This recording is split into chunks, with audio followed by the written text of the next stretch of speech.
the ANC's commitment to changing Section 25 of the Constitution remains a major talking point. Across live now to ENC's Annika Larsen, who is joined by Judith February from the Institute of Security Studies. Morning, Annika. Land expropriation without compensation, the big topic this week. Yes, it's still making the headlines, and that Constitutional Review Committee is wrapping up its land hearings in Cape Town, or the Western Cape, this weekend. And it's really part of a very long process. And I want to ask Judith about the timing. Good morning, Judith. Thanks for joining us. I want to ask you about the timing of President Ramaphosa's announcement, late-night announcement. We've still got a bit of post-traumatic stress from the Zuma administration late-night announcements. On the SABC and using government resources, the timing, could they not have done it after the Cabinet Lekgotla on Friday evening? What's your take on the timing of that announcement? Well, firstly, Annika, it shows that the President is under pressure on the land issue. We've seen around the country these hearings have taken on a life of their own, and large numbers of the EFF, in some cases hijacking some of the meetings. It was slightly disconcerting, I would say, and raised not a few eyebrows that the President chose to make the statement on the public broadcaster. It's a public broadcaster, not a state broadcaster. And leaders in constitutional democracies, if they want to make announcements, they should do that at a press conference in the ordinary course. So to stop normal scheduling strikes me as unusual and also something that's undesirable and not a good precedent to set for the future. It does show, as I said, that the President is under pressure, but also a divided ANC. I suspect that President Ramaphosa wanted to get his message across and frame the issue, give it the parameters that he wanted ahead of his perhaps sometimes not so trustworthy colleagues within the ANC, and particularly his Secretary General. There is a parliamentary process underway, the Constitutional Review Committee that was especially set up to look into Section 25. They're in the process of finding out from South Africans whether there should be a constitutional amendment. That outcome hasn't been made yet. That report is only due at the end of September to the National Assembly. Could he be seen to have, by some, as scuppering a parliamentary process? Well, Vincent Smith, the chair of that Constitutional Review Committee, says no, the President simply has a view like everybody else. But that's rather disingenuous because, in fact, what the ANC says matters, and that the President would have made such a dramatic late-night announcement shows the import of this. Also, what you're doing is you're preempting that process. The resolution which set up that committee, that review, was to look at a range of options to see if Section 25 ought to be amended.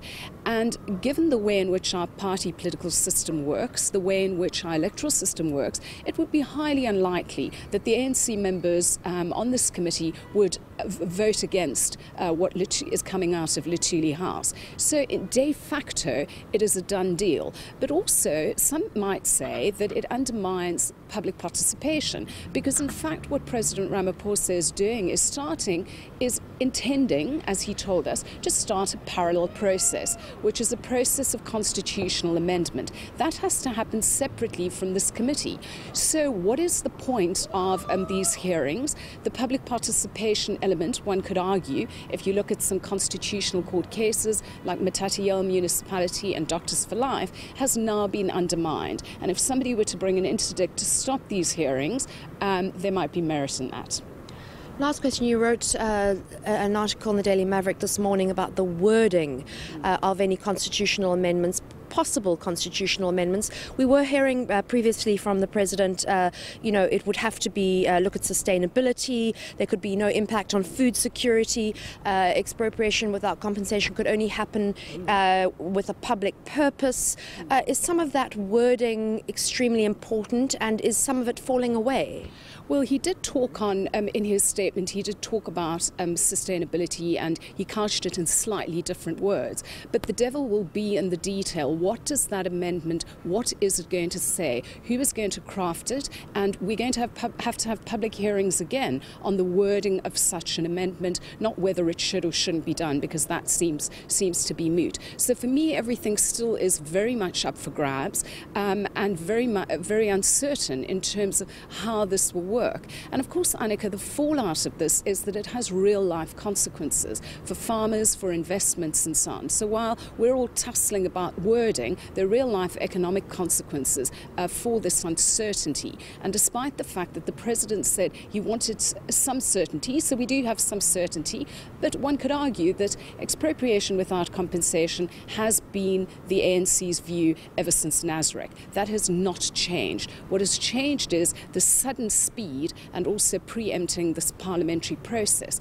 which I think is worrying for the state of the legislature and its primacy of oversight over the executive.